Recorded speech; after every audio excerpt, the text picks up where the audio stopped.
ایک عورت میرے پاس آئی،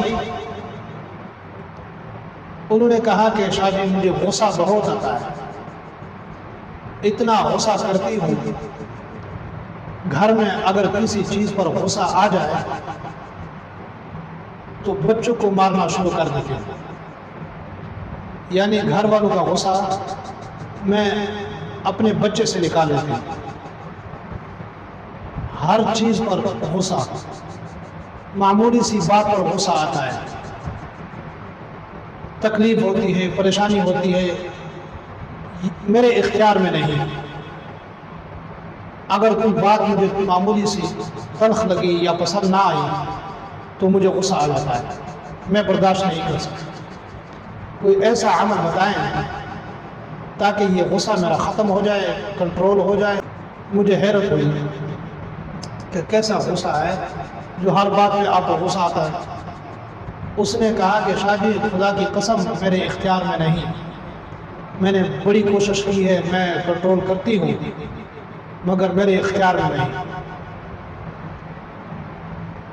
تو ایک عمل میں نے اس کو بتایا، اللہ نے شفا دی۔ عمل آسان ہے، لاجواب عمل ہے۔ میں یقین سے کہہ رہا ہوں، اگر کوئی شخص غصہ کرتا ہے یا غصہ اس کو آتا ہے تو پریشان نہ ہو، اللہ کی طرف متوجہ ہوں، اللہ سے مانگیں، اس عمل کو کریں، اللہ کے فضل و کرم سے غصہ ٹھنڈا ہو جائے گا، غصہ نہیں آئے گا، برداشت اس میں آ جائے گی۔ دوسری بات یہ ہے کہ حضور پاک صلی اللہ علیہ وآلہ وسلم کا ارشاد ہے کہ غصے کو پی جانا، غصے کو کنٹرول کرنا، صبر کرنا، یہ جنتی شخص کی نشانی ہے۔ غصے کو پی جاؤ، غصے کو برداشت کرو، صبر کا مظاہرہ کرو، بہت افضل عمل ہے، بہت اچھا عمل ہے۔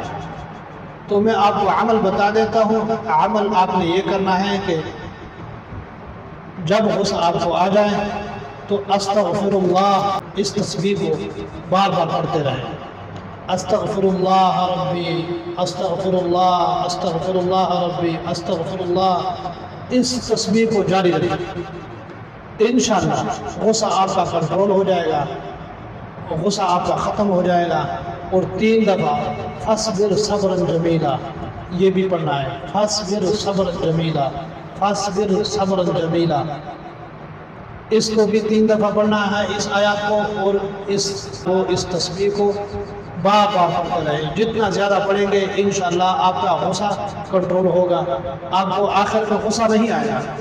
جتنا مرضی آپ کو کوئی تکلیف پہنچائے، آپ کو کوئی غصہ دلوا دے، آپ کو غصہ نہیں آئے گا، آپ کو پریشانی نہیں ہوگی۔ بہت مجرب عمل ہے، یہ مرد بھی کر سکتے ہیں، عورتیں بھی کر سکتی ہیں، اور جب بھی غصہ آئے آپ نے اس عمل کو کرنا ہے۔ اللہ پاک عمل کرنے کی توفیق عطا فرمائے۔